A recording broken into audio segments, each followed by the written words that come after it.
Hey guys, Sean here. So today I want to break down some Fracture games. I didn't get to cast any Fracture games at Champions, so I want to go back and look at them here today. I chose to break down the first Fracture game we saw at Champions, which was Fnatic against Cloud9 Blue. And the reason why I chose this is because Fnatic got to start on their attack half.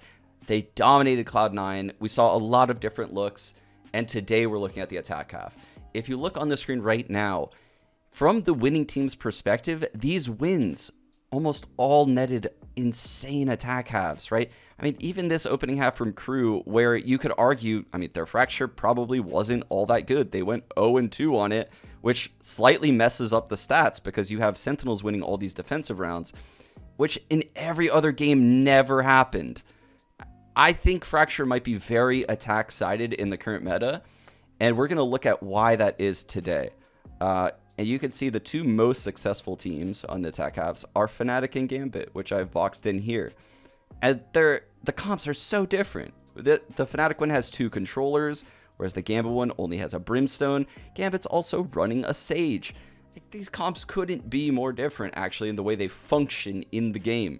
So let's hop in and look at Fnatic today against Cloud9, and then maybe in the future I can go back and talk about why Gambit was able to pull off such insane results with a very different comp, because this isn't something that we see on some of the other maps. So without further ado, I'm just going to hop right into things. So this is Cloud9 versus Fnatic, and we're going to watch from Fnatic's perspective. So in freeze time right now, let's set the scene. What we're going to notice here is that Boaster has put his wall across this B site in a very, very interesting way, because this wall doesn't really block Gen and Canteen in the same way, that a lot of other smokes that you typically would see in ranked do. And why is that? Well, the reason being is because you lose info on this cross, and these two players don't know what's going on the other side of this wall. Now, why is that important? Well, because also on the other side, we have this Astra double star, right? Which can be turned into a smoke and a gravity well if anyone pushes the tree side of B. So if someone were to come underneath or come underneath from this way, you can basically clear out both sides of B. And that's what Fnatic's goal is with this wall, to deny info from this fight, to deny info from this fight, to deny info from this fight, and basically just keep people in the site to allow the pinch to happen, allow Fracture to play out. Similarly, we're going to see something at the A site, right, in future rounds. And I'm going to go into a server and talk about this a little bit. But we're going to see Boaster throw a poison orb here that blocks the vision of pretty much exactly where this Killjoy is. And then it forces a second player to play here. But then who would play up top? That's where you need something like an alarm bot or a third player, right? And Fnatic is abusing this throughout the game. Let's take a look now at how this round plays out. So right off the bat, you see Magnum has a cam on the flank, and he also has a cage here. So this cam is basically keeping eyes on the zone. It sees an Astra star. It could see this fault line coming from Zeta, but he's not going to do it. They're kind of playing reactively based on Mitch's info at that corner that I mentioned previously. So you can see he's spotting this. He's realizing nothing's pushing here, guys. We don't need to rush this. We don't need to react to an A push, but that information would be available to them if it did happen. And that's why this cam is here. In addition, he has the trip behind them.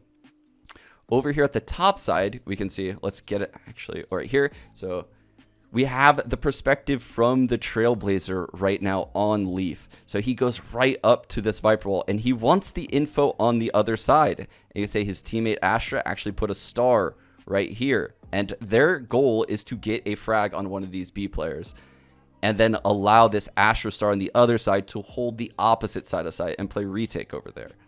So you can see the aggression comes in. And this is where we get the first view of how Fnatic approaches the map, right? How they squeeze the sites, how they play push and pull based on the rotations that they see on the opposite sides. So you can see the second this aggression goes down, I want you to draw your vision towards these 3 players down here at the bottom of B. I'll first draw attention to this fault line you're seeing on the screen, which actually is coming from Doma down here. So the cross-map communication is coming in early, And then with that, you can see Magnum takes this opportunity to just run into the B site and seize tower control. And the reason why he can do this is because they know 2 to 3 people have to be playing over in this A site. And when a 2-person push comes your way up top, at worst, Magnum is going to get a one-on-one in this site. With the utility help from Mystic and Doma, I would put him in an advantageous scenario, even if he were to run into one. So Fnatic knows this, and they take that risk.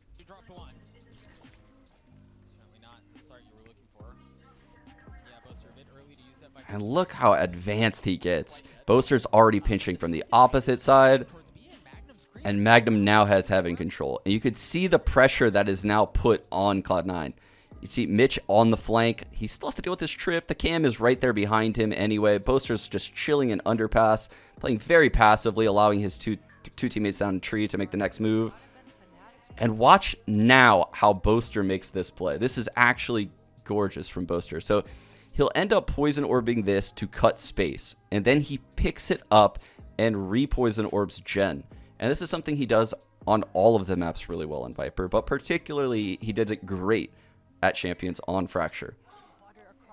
So we see the orb is right here. It's actually right behind Zeppa. He's looking at it right now. The wall goes up, the orb goes up as well, and you can see Magnum is running out into the site with this. It's blocking all of the lines of sight. Boaster is going up into his orb to cut space in that direction, and these two players are just passively waiting with all of the utility holding the flank.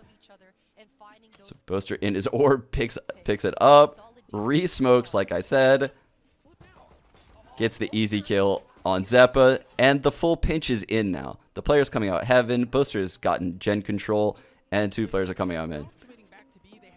And the round pretty much dies out from here on. But you can see how Fnatic is pushing and pulling this B site throughout the entire round. Let's see how they approach the eco round, where there's not much resistance, right? So we're going to see how they approach this A site with little to no resistance for the next couple rounds. So here's Boaster doing that lineup that I have in the custom server. It's going to block all vision at this A corner. The fault line comes in to stop someone from peeking through that. And the cam through the cage over here at Dish. This is very big for Magnum on the lurk because he is getting information on the opposite side of A. They have tripped both sides of their flank. They put up the same lurk wall, the same double Astra smokes. So these B players have just as little information on this second round as they did on the first round. But the difference is that there's no one here now. So they could be calling for those same rotations. They could be, doing a lot of things that would be incorrect right now in the second round. That's what Fnatic is going for. Meanwhile, at Dish, the reason why Magnum cages is that way he can cam through it on this wall for info. He tags the turret, and that basically tells him, hey, there's just one Killjoy here playing with a classic. You can take this, put a lot of pressure on this area of the map. That will open things up over here. And like I said, these guys over at B are feeling the pressure of the prior round. So full map pressure from Fnatic right here off the bat. And watch how the team reacts to Magnum getting these frags at Dish.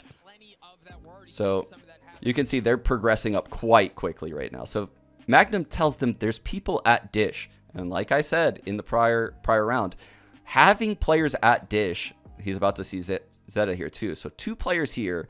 You would assume at least 2 players have to be playing B. I mean, 1 tree, maybe 1 holding this side. You could play risky and just play like 1 here. But you're going to figure out really quickly over on this side of the map, like if you run into 2 people on this side, then at that case, you would just reel back to B and you would beat the other team to the B site. They would be locked out and you would likely win the round. So this is what Fnatic is going for, this push-pull style. So over here at main, this is really cool. So Durka is going to line up a Boombot in halls that basically gets under hell. They combine this with an Astra suck. And this is very cool because Astra can be anywhere, obviously. She has global abilities. So having this here from the Astra, a little piece of the A exec, she could be anywhere. She doesn't have to be A main. She could be Dish. And what we'll see is there's a lot of variations that come in from Fnatic. They constantly keep the other team guessing. And here's that reposition. The Poison Orb by Boaster. And he's going to molly the completion of this gap. And what this does is it allows them to get up the stairs and create new angles for over here. So that way, when they peek this direction, they could be up top or down low, and it kind of breaks that battle that you set up for in this area. The gravity well takes the boom bot, gives them even more info, and it's just such a clean take. So that's what their take is going to look like if they have no resistance. Let's see what it looks like. They end up losing the bonus round, but there's some pretty cool stuff that happens. So let's take a look at the bonus round. And this is a round I believe they actually struggle with because Boaster misses this opening smoke. Quite unfortunate. So you can see he lines it up. He throws it a bit too early, so it bounces back at him. Brutal that we get that in this view, of course. Dome is debating on fault line. He does. They quickly do all of the same things. And you can see the boom bot is currently going. And here are those Astra Stars. I love the overview because we get to see what exactly is happening here. So you can see Magnum lurking over here at Dish, going slow again. Pretty much having that same pace, right? He caged, he cammed, and there's the boom bot getting sucked. And you can see this Killjoy is actually going to get owned by the Pulse, the Nova Pulse. Unfortunately, the spacing was kind of busted. The paint shells caused Durka to go back, and the round kind of like fizzles out in this 4-on-4, and the gun advantage just kind of goes in the way of Cloud9, right? It's a very, very close round for Mystic, though. We're just going to go on to the next round, though. So right here on the actual first gun round, what you can see is it's going to be an A pinch, right? And again, Fnatic is having a different look. They've brought Durka here to Dish. They've double tripped the B flank. They have the same walls going on. They have the same Astra Stars going on. So these three people, you know, these three defenders over here at the B site, they're either going to have to make a risky play and push through this utility, or they're going to have to keep three people here. Either of those options aren't great options for the defense, and that's why attack is favored on Fracture. Meanwhile, you can see these three players going to set up in the same way. Boaster is going to Poison Orb to block vision from this angle. Doma is going to fault line the peak there. And, you know, they actually, I didn't even notice, the Astra put a gravity well at Dish to further help these two take control of this area. And you can just see the cross-map communication is so good with Fnatic. The cage, the cam, and watch how they play off of this cam. Durka wasn't planning on using his paint shells here. But the cam is broken right there. The smoke is recalled right here. And you can see right away, the paint shells come in from Durka and they're taking it. They're sending it through here. The cam was broken from where Killjoy was standing. It's just such good play by Fnatic here. Taking this Dish area with force, immediately boombotting, and then when Durka gets the info, they know exactly what to do with it. So Durka's aware that there are people in here, but right now he sees them jumping out. And look at how Fnatic approaches the round now. This is where it gets very interesting, because they were going to do the same setup as they did the prior rounds at this A site, but they audible. So you can see they end up going back through the door now because they see two people jump out Dish. They have the Astra Star waiting up top ropes to pop into a smoke. They're going to smoke spawn as well. And the spacing is so perfect here. So you can see the pinch is coming in, and watch the gravity well here. Look at the gravity well. The gravity well top site draws Zeppa out right into Magnum's crosshair. Free kill. Actually incredible. All these players locked out. Durka finds Leaf, and literally the round's over, right? Fnatic hasn't even gotten into the site yet, and the round is over because of how good the constriction is, how organized they're squeezing the site. All of the frags happen before they get to the site, and this is the case in a lot of these rounds. So let's look at how they do it actually in the next gun round. And this is where Fnatic changes things up massively. This is where it gets really cool, guys, because now they realize they've dominated this A site, and the B site is back to being open for business. Right? You can see the same setups though. Same wall, same Astra Stars. You know, Boaster over here lining up this Poison Orb, trying to be really annoying for these three players. You know, They can keep 2 players on B because they have turrets here. They have an alarm bot holding tree. But unfortunately, losing this line of sight, you'll see what it does to them right here. Watch how it pushes them back.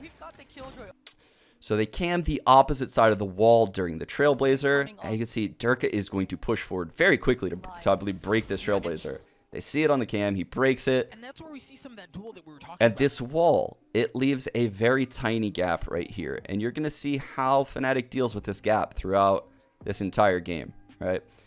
You're going to see a lot of jump peaks coming in. You're going to see a lot of cams. You're going to see a lot of wide swings. They're all solutions to deal with that one spot. And then here's Doma going into underpass, preparing the B hit. And you can see at this point, Boaster is already making his way over to this B site. And he's done such a good job. He's kept 3 people here the whole time. That was his goal. It was accomplished. And now they're ready to hit the site. Let's watch and see how Durka cuts the space here. Because they have multiple looks. They have certain looks where he's going to go into heaven with a double satchel and a gravity wall at the corner. They have other looks where he's going to go up short A or short B into the site aggressively. I mean, he has all of the pathways ready, which is fantastic for Fnatic's Fracture. So, Rolling Thunder is going to come in from underpass. It cuts through the site. And you can see it destroys Leaf up in tower. And the reason Leaf dies in this round, this is very important, is because Durka is double satcheling through short B, through arcade, into tower. And he actually is capable of beating Vanity's Cosmic Divide. Vanity's Cosmic Divide is only used to help Leaf live in tower. But Durka's speed cuts the space just in time to see the barrel right there. And that's actually insane timing from Durka on the Raze. And it kind of leads me to believe that Raze is just an incredible pick on this map. And that Fnatic solved that. Fnatic, after this round, are going to switch it up yet again. Cloud9 forced to save already. They're locked out of the round very quickly. So going into the next round, you can see again, same setup over here at B, right? The Astra Stars boasted at the bottom of the screen, making a presence over here at the A site with his Poison Orb. They have a cage on the flank in case anyone were to push Dish. They're always aware of these little flanks, right? So they have Boaster holding this side as well as, I think there's a trip right here, but I can't really see it.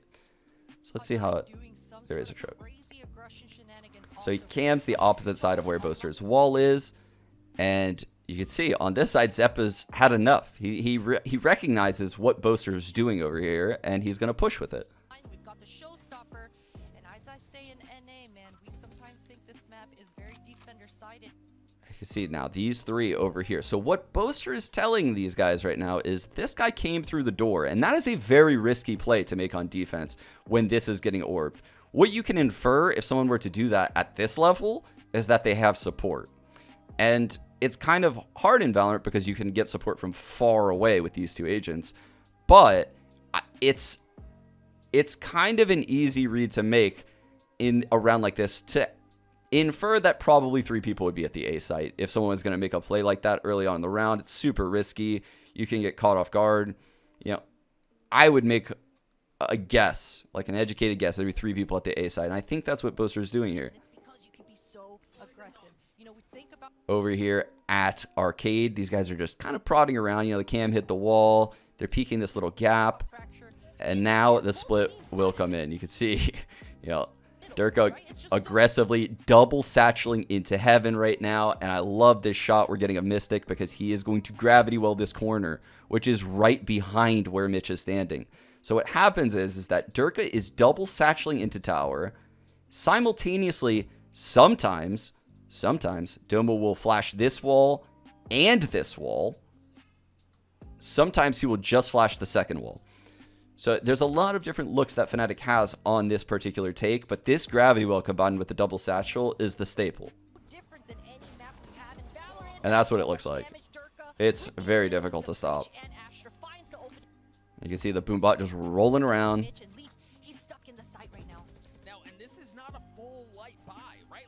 And this is where Fnatic just kind of chills out, right? Magnum and Durka both came through tower. These guys don't need to come through tree. Even though Astra has smoked Canteen and Gen, and they have the Viper wall up, they do not need to enter the site. They keep this spacing, which is really, really solid. They do have 2 rifles. Mitch has already dropped, so I only say that to Unfortunately for Leaf, he has a stinger, and the round is over because of that. We've seen there, yes, Durka cleans The this up. reactions are Fnatic just starting to snap. fantastic Right from back. Fnatic. Every time they hear an ult, they're immediately counter-ulting. Every time they see a player on one side of a site, they immediately put pressure on the opposite side of the site. And this is how they play Fracture. It's a lot of reactive plays and having protocol set for everything the defense is going to do. I think that's what we're going to see a lot of on Fracture because it's an attack-sided map. I'm interested to see how defense evolves on the map, right? Because after Champions, it's clear defense is behind, but there are things the defense can do to progress. So an example of this is actually going to happen in the last round of this match here. So you can see, Cloud9's on a very low buy. So this is the last round we're going to go over because Cloud9 actually ends up winning this round, surprisingly. So the way they end up winning this is using all of the info they've seen throughout this game, right? The Viper wall's over here at B. The cam hits the wall for the info, right? Cypher's in this cam trying to figure out if there's people playing arcade.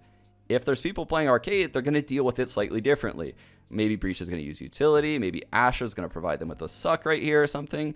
And, their approach the take very differently. But watch how they end up getting dealt with on a round like this, where this Cypher is in this cam at the start of the round, and you know that you have this showstopper on deck.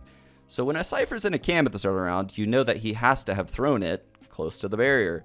And if he's idling it, he's still there. And this is a good way to counter the setup. You can see it right away. Boom. Zeppa showstoppering in. And if you caught it, Zeta actually has the fault line ready way over here in spawn. This is one way you can try to counter a little bit of that attack-sidedness of Fracture, is doing plays like this, taking control of stuff.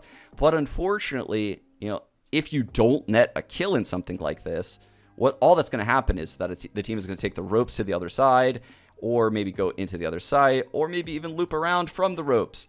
So it's very important that you get the kill. It does. Okay. Again, Zeppa gets that kill.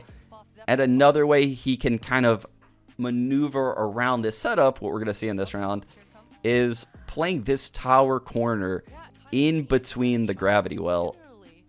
Let's see, here we go. So he's in between where the gravity well goes and where Durka is going to be satchelating. He's kind of playing this dead zone right here where nothing can happen to him. And this is the one counter that they could have. In addition to that, I mean, they could have done things with maybe leaving alarm bots up here, or counter mauling it, or counter fault lining it, or always having reactive plays, right? It seems like the team that has the best reactions is the team that's winning Fracture. So if you have a team like Fnatic that's doing this heaven take, you have to react to that heaven take. You have to have protocol set to counter the heaven take. But it's not enough to do that. You also have protocol set to counter the tree take or the arcade take. And there's a lot of different protocols you need to be good on defense of this map. So you can see it. Here it is. The gravity well is right behind him. Durka is satcheling in right now. And you can see he just gets caught. And there's the flash, the second flash coming through for the deep wall. There are little counters that can be made throughout the map. So I'm not going to say, this map is inherently attack-sided forever and there will never be any counters.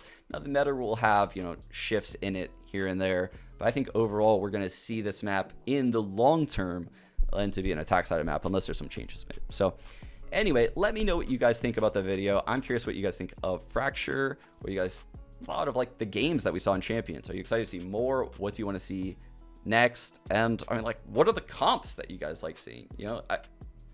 I don't even know what to take away from some of these Champions games because there was so many different styles that I don't even know the optimal one, right? I don't even know if one controller or two is the play, or what happens when Chamber comes in? Is Chamber going to be a play? So these are all questions I have, and I'm curious what your guys' thoughts are. Let me know in the comments below, and be sure to like and subscribe, guys, because I'm gonna try to get stuff out probably every week. Gonna try for this year, so be sure to like and subscribe, and I'll see you guys later. Peace.